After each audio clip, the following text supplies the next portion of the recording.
Hello বন্ধুরা, তোমরা যদি মায়াপুরে যেয়ে থাকো আর মায়াপুরে যদি গোশালাতে গিয়ে তোমরা এই জিনিসটা না করে থাকো তাহলে বলবো তোমাদের মায়াপুরে যাওয়াই কিন্তু বৃথা হয়ে গেছে।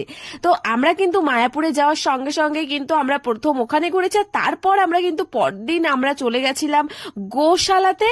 আর গোশালাতে যাওয়ার কিন্তু অনেক নিয়ম আছে, তো সেটা কিন্তু সন্ধ্যা 7টার মধ্যে কিন্তু বন্ধ হয়ে যায়, তাই কালকে আমরা আসতে পারিনি, তাই আজকে সকাল সকাল আমরা চলে এসেছি।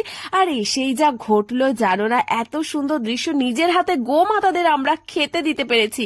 তো এটাও কিন্তু আমাদের অনেক অনেক পুণ্যের কাজ। আর তার থেকেও বড় কথা, গোশালাতে এসে যদি আমরা খাঁটি দুধের দই লস্যি এগুলো না খাই তাহলে কিন্তু তোমরা অনেক অনেক অনেক বড় মিস করে যাবে। এত টেস্টি না কি বলবো, পুরো অরিজিনাল অরিজিনাল একদম লস্যি দই, এত টেস্টি সত্যি আমি কোনোদিনও কোথাও খাইনি, এতটাই টেস্টি হয়েছিল। আর আমি এখানে বলছিলাম মা আর বাবার জন্য নিয়ে চল, কারণ বাবা আমাদের সঙ্গে মানে আসতে পারেনি, আগের দিন ঘুরে গেছিল, তাই এখন আর আমাদের সাথে আসেনি। দেখো এই যে আমরা এই লাড্ডু কিনেছিলাম এবং গোমাতাদের খাওয়াচ্ছিলাম, আর এনাকে দেখো পুরো একদম নন্দী মহারাজের মতন দেখতে, আর আমি তো খেতে দিতে গিয়ে আমি ভয় পেয়ে গেছিলাম।